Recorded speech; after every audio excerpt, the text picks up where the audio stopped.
Student, आज हमारी जो थर्ड यूनिट का फर्स्ट चैप्टर है गतिमान आवेश एवं चुंबकत्व।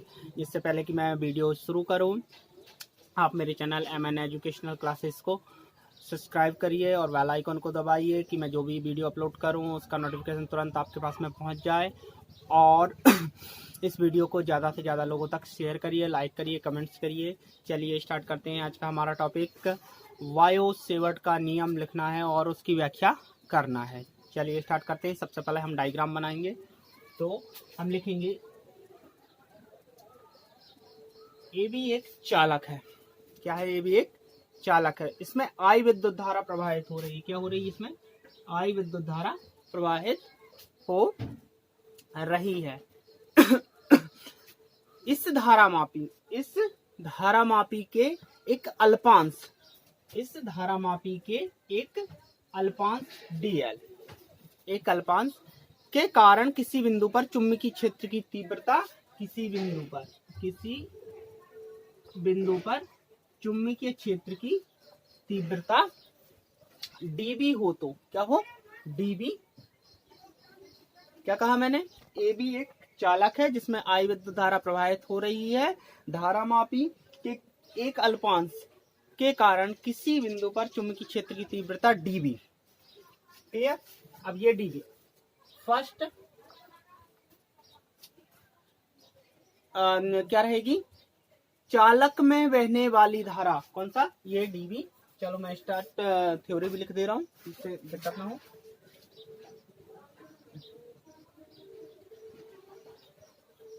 ए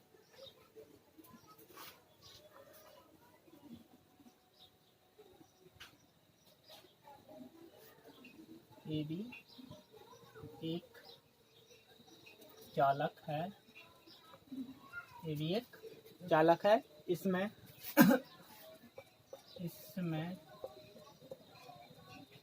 आई विद्युत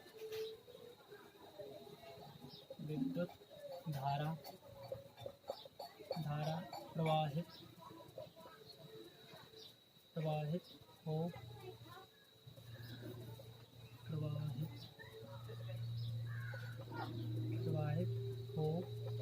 रही है।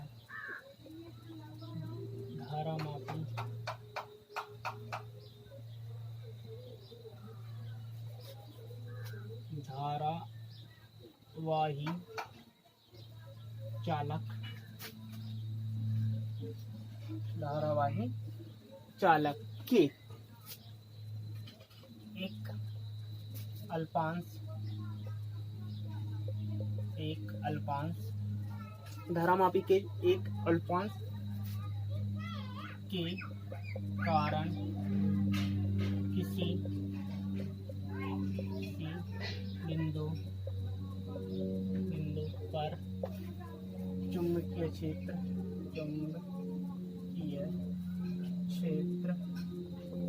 क्षेत्र की तीव्रता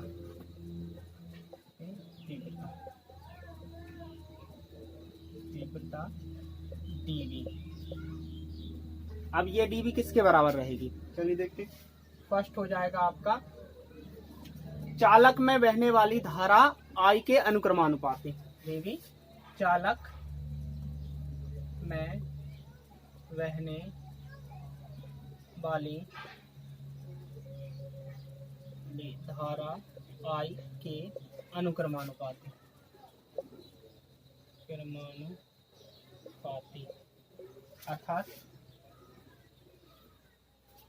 अर्थात क्या हो जाएगी? dB अनुक्रमानुपाती I। ठीक है। दूसरा हो जाएगा उस अल्पांश के अनुक्रमानुपाती। चालक के उस अल्पांश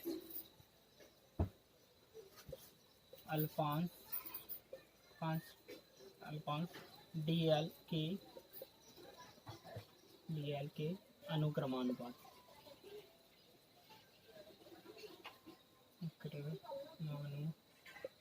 अनुक्रमानुपाती।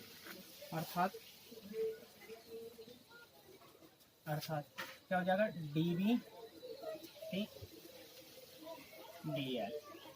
क्लियर। तीसरा हो जाएगा, तीसरा पॉइंट हो जाएगा हमारा कि अल्पांश की लंबाई और अल्पांश को बिंदु P से मिलाने वाली रेखा के बीच बनने वाले कोण थीटा की ज्या के अनुक्रमानुपाती। चलिए लिखते हैं अल्पांश की लंबाई, अल्पांश की लंबाई, अल्पांश की लंबाई और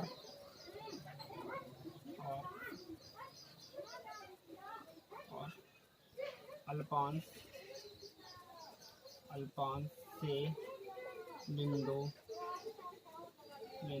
P के बीच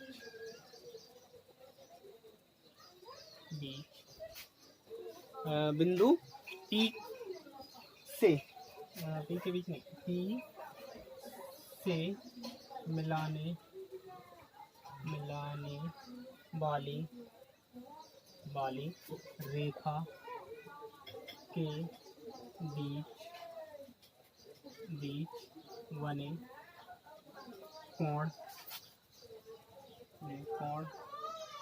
थीटा की ज्या अर्थात साइन थीटा के अनुक्रमानुपाती।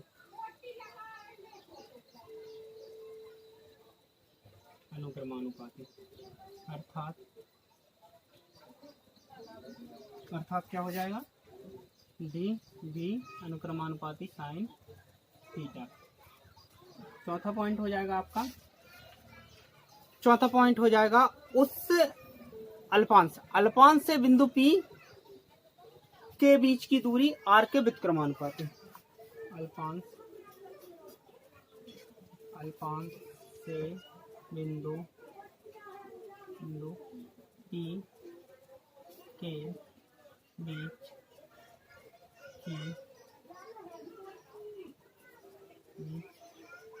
की दूरी r के व्युत्क्रमानुपाती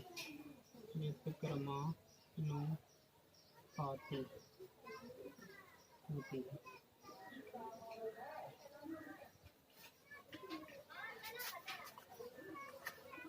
अर्थात dB व्युत्क्रमानुपाती किसके, क्या लिखा, बिंदु P के बीच की दूरी r के वर्ग, यहाँ पे आ जाएगा वर्ग के व्युत्क्रमानुपाती होती है। तो ये हो जाएगा r का वर्ग। चारों को मिलाकर लिखने पर,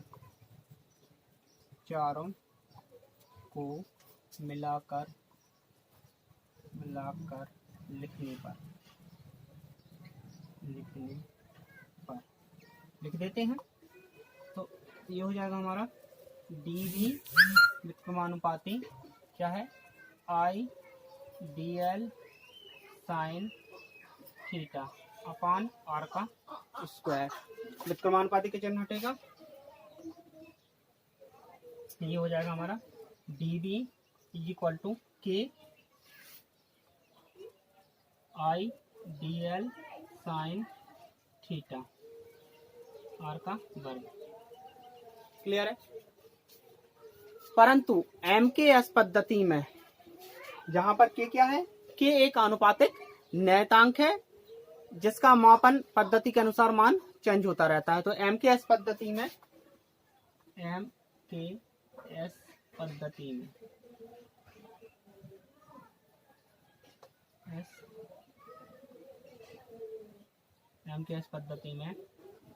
अब MKS पद्धति में क्या होता है,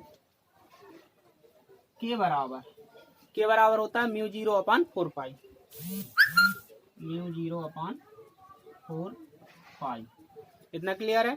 बराबर होता है 10⁻⁻7 newton upon ampere. Newton upon ampere square, newton upon ampere square. इतना क्लियर। अब ये मान उठा के हम समीकरण 1 में पुट कर देंगे, समीकरण 1 में रखने पर समीकरण 1 रख देते हैं।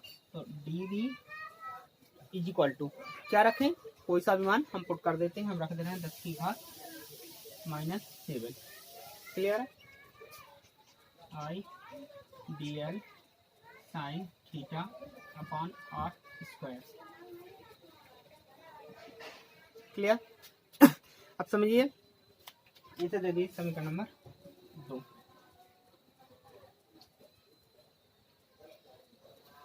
इतना क्लियर हुआ। अब समझिए, यदि इस उपयुक्त सूत्र में, यदि इस सूत्र में dl बराबर 1 रख दें, यहां पे कर देगा, यदि इस उपयुक्त सूत्र में dl बराबर 1 हो, dl बराबर क्या हो, 1 हो, r बराबर भी 1 मीटर हो, और साइन थीटा अर्थात थीटा बराबर 90 अंश अर्थात साइन थीटा बराबर 1 हो,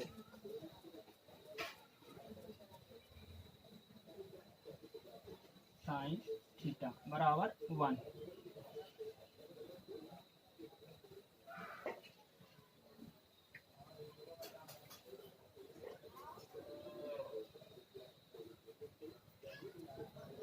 साइन थीटा बराबर 1 हो, तो इसका मान 1 हो, इसका मान 1 हो, और आई बराबर 1 हो एम्पियर। आई बराबर क्या हो, आई बराबर 1 एम्पियर हो, तो dv बराबर हो जाता है, तो dv बराबर हो जाएगा 10 की घात -7 न्यूटन, सॉरी 10 की घात -7 वेबर। क्लियर। यह है आपका वायसेवट का नियम है। चलिए, अगर आपको वीडियो अच्छा लगा हो तो लाइक करिए, शेयर करिए, तथा मेरे चैनल MN एजुकेशनल क्लासेस को सब्सक्राइब करिए। मैं एक बार और आपको जल्दी इसे डिस्क्राइब कर दे रहा हूँ। ये भी एक चालक है जिसमें आई धारा प्रवाहित हो रही है, dl कल्पांश के कारण उस पर चुंबकीय क्षेत्र की तीव्रता db हो जाती है। यह db इस चालक में बहने वाली धारा I के अनुक्रमानुपाती, इस अल्पांश के अनुक्रमानुपाती, तथा इस अल्पांश से बिंदु P के बीच बने कोण थीटा की जया अर्थात साइन थीटा के अनुक्रमानुपाती, तथा अल्पांश से बिंदु P के बीच की दूरी के वर्ग के व्युत्क्रमानुपाती होती है। हमने चारों को मिलाकर लिखा, चारों को मिलाकर लिखने पर हमारा मान ये आया, और व्युत्क्रमानुपातिक चिन्ह हटाने के बाद में k आ गया। k जहां पर एक आनुपातिक नियतांक है जिसका पद्धति के अनुसार मान चेंज होता रहता है। तो MKS पद्धति में k का मान होता है μ0/4 पाई, और बराबर होता है उसका 10 की घात -7 न्यूटन अपॉन एम्पियर स्क्वायर। यदि ये मान हम यहाँ पे समीकरण में पुट कर देंगे, यदि समीकरण में dl बराबर 1 रख दें, 1 मीटर अर्थात r बराबर 1 मीटर रख दें, तथा साइन थीटा बराबर 1 रख दें अर्थात कि 90 बराबर 1 रख दें, थीटा बराबर 90 रख दें, तो साइन थीटा बराबर 1 हो जाता है। आई बराबर 1 एम्पियर की धारा न रख दें, तो dv बराबर 10 की घात -7 वेबर बचता है। क्लियर। अगर आपको वीडियो अच्छा लगा हो तो लाइक करिए, शेयर करिए, तथा मेरे चैनल MN एजुकेशनल क्लासेस को सब्सक्राइब करिए और ज़्यादा से ज़्यादा लोगों तक इसे शेयर करिए। धन्यवाद।